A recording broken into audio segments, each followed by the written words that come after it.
తాను ఆత్మహత్య చేసుకున్నానని వచ్చిన వదంతులను నమ్మొద్దని వైజాగ్ పెందుర్తి వైకాపా మాజీ ఎమ్మెల్యే అదీప్ రాజ్ పేర్కొన్నారు.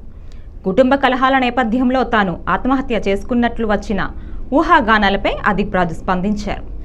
అవన్నీ అవాస్తవాలని చెప్పారు. ఆదివారం సాయంత్రం నేతలతో ఆత్మీయ సమావేశం అనంతరం కుటుంబ సభ్యులతో కలిసి భోజనానికి బయటికి వెళ్ళినట్లు ఆయన చెప్పారు. గ్యాస్ట్రిక్ నొప్పి రావడంతో ఆసుపత్రిలో చేరానని, ఇప్పుడు ఆరోగ్యంగా ఉన్నానని స్పష్టం చేశారు. ఈ మేరకు ఆయన ఓ వీడియో విడుదల చేశారు. అందరికీ నమస్కారం. నేను మీ అన్నంరెడ్డి అదీప్ రాజ్.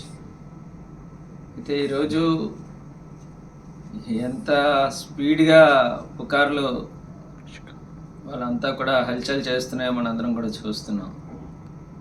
నిన్న సాయంత్రం 4 గంటల నుంచి 6 గంటల వరకు కూడా పెందుర్తి నియోజకవర్గ పరిధిలో ఉన్నటువంటి వైఎస్ఆర్ కాంగ్రెస్ పార్టీ ఆత్మీయ సమావేశం ఏర్పాటు చేసుకొని కార్యకర్తలందరితో కూడా బ్రహ్మాండంగా కార్యక్రమం చూసుకొని తదనంతరం కుటుంబంతో కలిసి సరదాగా బయటికి డిన్నర్ కూడా వెళ్ళి రావడం జరిగింది.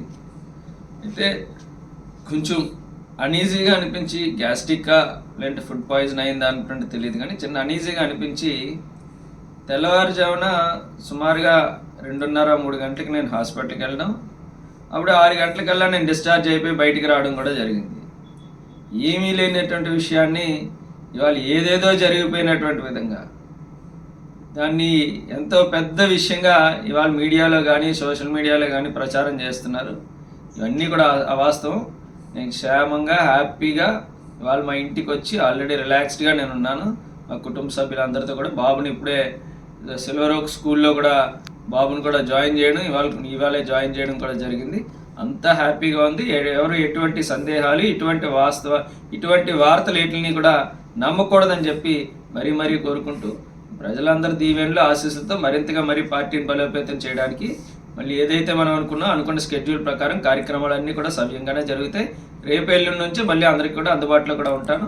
ఇటువంటి తప్పుడు వార్తలు కావాలని ఏదో రకంగా మమ్మల్ని ఇంకా ఇప్పుడు ఓడిపోయినటువంటి బాధలో ఉన్నాం కాబట్టి దొరికిన ప్రతి విషయాన్ని కూడా ఏదో రకంగా దానికి 10 యాడ్ చేసి మమ్మల్ని తక్కువ చేయాలని చూసేటువంటి వాటికైతే భయపడేది లేదు. ఖచ్చితంగా మరింత ధైర్యంతో ప్రజల్లోకి వెళ్తాం. Thank you.